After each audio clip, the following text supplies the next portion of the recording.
हाय, hello, नमस्कार. कशात सर्वजण मस्त आणि मजेतच असाल. मी काजल तुम्हा सगळ्यांचं परत एकदा आपल्या आजच्या व्हिडिओमध्ये अगदी मनापासून स्वागत करते. तर जेव्हापासून हे मी इलेक्ट्रिकवालं लायटर घेतलं आहे, तर आता 15 दिवस झाले असतील आणि अजूनही मी त्याला चार्ज वगैरे केलं नाही आणि रोज वापरते. म्हणजे माझं दुसरं ओलं आहे ना, ते पूर्ण बंदच झालं होतं म्हटलं तरी चालेल किंवा जिथे-जिथे गॅस लाईन आहे ना, तर तिथे ना अशा प्रकारचे जे आपले रेग्युलर लायटर असतात ना, चालतच नाही. म्हणजे पटकन ते ना गॅसच पेटत नाही. म्हणून मग हा चांगला आहे बरं का जुगाड. त्याच्यामुळे तुम्हाला जर पाहिजे असेल तर हा इलेक्ट्रिक लायटर नक्की घ्या. 140 समथिंग काहीतरी मला भेटला होता Meeshoवरून.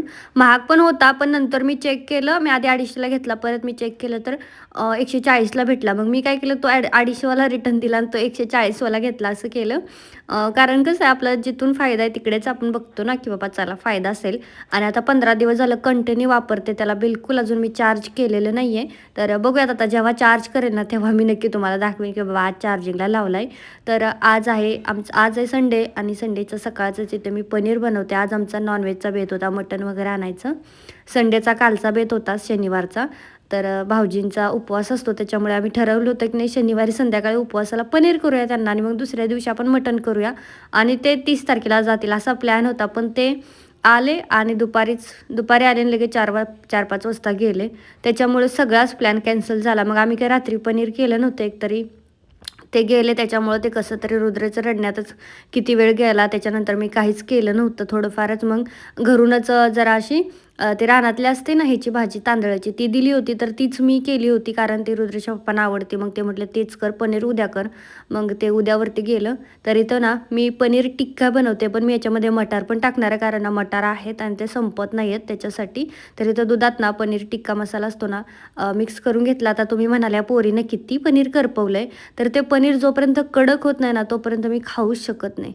मला आवडतच नाही पनीर, बिलकुल आवडत नाही. आणि म्हणून मी त्याला इतकं कमी गॅसवरती ना 10-10 मिनटं तरी मी त्याला करपवून म्हणजे घेत असते, कडक एकदम करून. तर मला ती थोडीफार भाजी खावीशी वाटते, नाहीतर ती भाजी मला खावावीशीच वाटत नाही.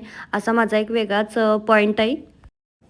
तर आमच्या रुद्रला गप करावं म्हणूनसाठी त्याला झोपवलं आणि आज म्हटलं त्याला बाहेर कुठेतरी घेऊन जाते. तर आम्ही पण झोपलो होतो किती दिवसातून, म्हणजे मस्त रिलॅक्स झोपलो आज. आणि मी तुम्हाला एक गोष्ट दाखवते. म्हणजे पोरगी ती एवढी ना हसत हसत घरी गेली गावाला, पण माझ्या पोराला काय माहीत एवढं म्हणजे हे झालंय. म्हणजे ती घरात होती असं काही नव्हतं, पण आपल्या घरात एखादा माणूस असेल ना, ती गेलं ना तर नाही सण होत. तुम्हाला मी दाखवते रुद्राचं. तर मी त्यांना माझं काम करत होते म्हणजे आत्ता येऊन, आणि रुद्र अर्ध्या तासापासून काहीतरी का बनवत होता, ड्रॉइंग काहीतरी. मग मला माहीतच नव्हतं काय बनवतोय. रुद्र दाखव रे तू काय बनवलंय आणि काय आहे ते. खाली ठेवा, असं नीट खाली ठेवायच्यावर सोप्यावरती. आणि काय आहे ते.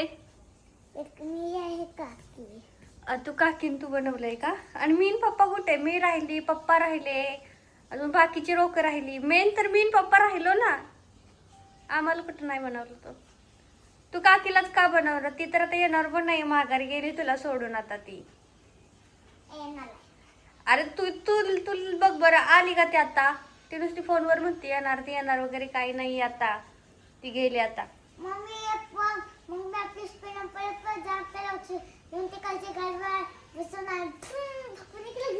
उचलून घेऊन येणार असं थोडी येईल तेव्हा, आता येत नाही ती. ती गेली, तिला नको म्हणत होतो तरी गेली ती.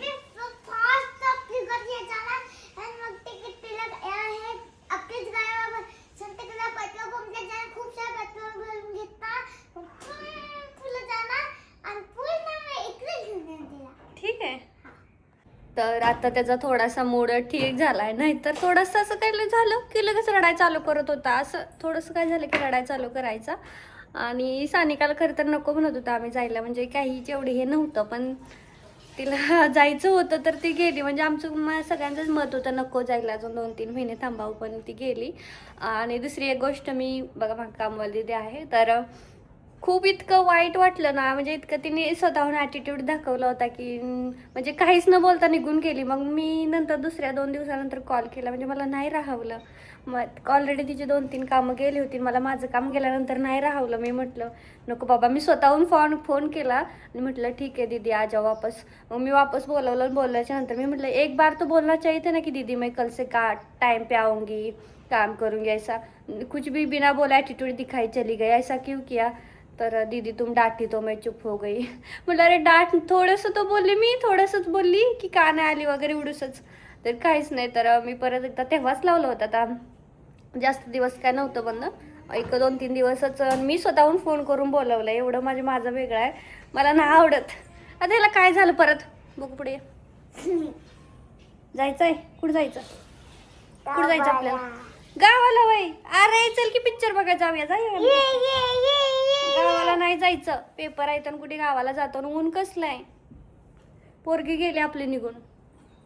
काळी व्हायला काळी व्हायला. अरे ती नंतर होतं की ठीक. तर चला आता आम्ही आमचं बाकीचं आवडते. पण रुद्राला आम्ही बोललोय की बाबा तुला नेतो थोडा वेळ बाहेर, आणि मग त्याला आता थोडा वेळ कासेना न्यावं लागणार आहे. धुवंदर फर्स्ट आला तेव्हाच आम्हाला पिक्चर बघायला जायचं होतं, पण त्याच्यातून काही कामातून झालं नाही. गुढीपाडव्याचा लोड होता. आता धुवंदर 2 आलाय, म्हटलं तो तर बघायला जाऊया. तर तिथे म्हणजे चिल्ड्रनला अलाउडच नाही, म्हणजे लहान मुलांना. आणि रुद्रला मी 3 तास कुठेच नाही ठेवून जाऊ शकत. 4 तासाचा पिक्चर आहे, जायला यायला एक पकडा 5 तास. मी नाही ठेवू शकत त्याला कुठे, कारण त्याचा आधीच मूड ठीक नाही आहे. आता त्याची काकी असती तर घरी ठेवला असता, पण ती काकी मग असं झालं असतं की पहिले 1-2 जणांनी बघून या, परत एकाने बघून या. तर असं लहान मुलांना ठेवून जाणं नाही पॉसिबल होत, आणि असा पिक्चर मग तो बघायचाच नाही. खरं तर इतकी मनातून इच्छा होती ना की बघायचा, कारण तो मला ना मालिका आवडत नाहीत, कुठल्या वेब सिरीज आवडत नाही, काही आवडत नाही. मला आवडतं ते म्हणजे मूवीज, आणि ते सुद्धा एकदम असे फायटिंगवाले मूवीज आवडतात. असं लव्ह स्टोरी टाईप नाही आवडत. तर चालली होती पण नाही झालं.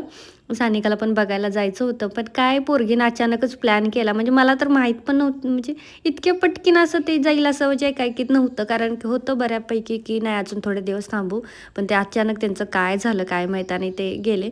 जाऊ द्या, आता जे ज्याच्या त्याच्या घरी ज्याच्या त्याच्यासोबत खुश असले ना बस झालं. आपल्याला काय तेवढंच पाहिजे. बाकी पुढं वाटलंच तर अजून परत आम्ही एकत्र येऊ कधी झालंच प्लॅन तर, पण आता माहीत नाही होईल की नाही.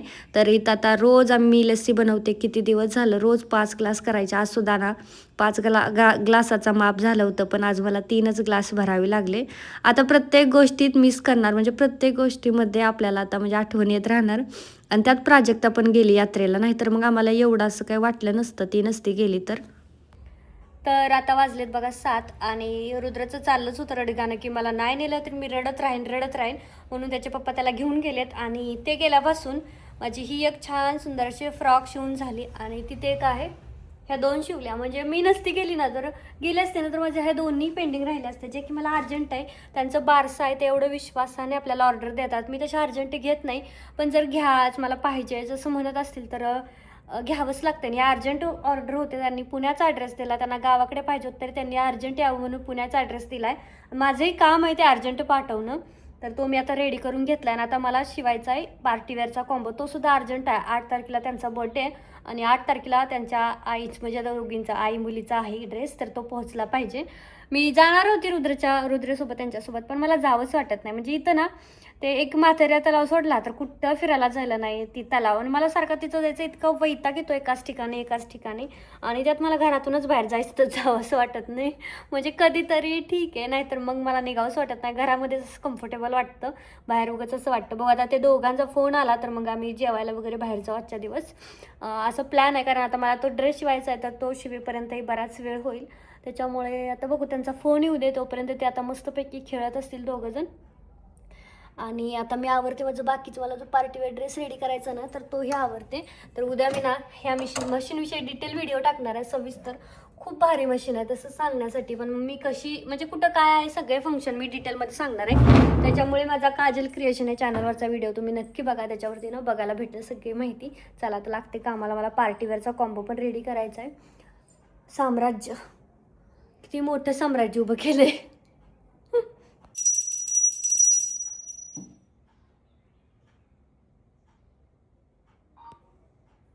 ते दोघंजण आले 8 वाजता, आणि मी म्हटलं बाहेरून काहीच नाही आणलं तुम्ही खायला. म्हटलं अगं नाही आणलं मी, मला म्हटले. आणि मग मी म्हटलं ठीक आहे, मग मला म्हटले चल जाऊ बाहेर खाऊन येऊन. आता मला इच्छाच नव्हती, कारण मला एक ड्रेस रेडी करायचा आहे. मुलीचा झाला होता पण आईचा अजून बाकी होता. म्हटलं राहू द्या, मी घरीच इथं पटकी ना खिचडी घालते. आणि मग बाहेरच्या खिचडीचा प्लॅन, आज घरच्या खिचडीवरती भागवला. खिचडी शिजत होती तोपर्यंत म्हटलं शिट्टी लगेच होती, तर तोपर्यंत हा मिक्सर एक साफ करायचा बाकी होता, तो करून घेऊया. तर हे माझ्या हातात जो रुमाल दिसतो ना तुम्हाला, तर तो ना स्विओचं मॅजिक क्लीनर आहे टॉवेल म्हटलं तरी चालेल. आणि ह्याने सगळं ऑल म्हणजे काही दरवाजे, खिडक्या, मिरर काही पण सगळं आपण साफ करू शकतो. किचनची शिगडी, आता ओटा वगैरे नाही साफ करू शकत बरं का, कारण ओट्यावर तुम्ही कसेच खूप सारे डाग वगैरे पडणार, मग ते काय साफ होणार नाही.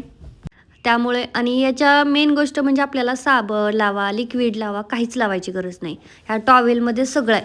फक्त पाण्यात भिजवायचा आणि आपल्याला साफ करायचा. एवढं चकाचक साफ होतं ना, म्हणजे मलाच विश्वास बसत नाही. तर ह्यातला एक जो आहे ना सेट, तो मी गिव्ह अवेमध्ये ठेवणार आहे.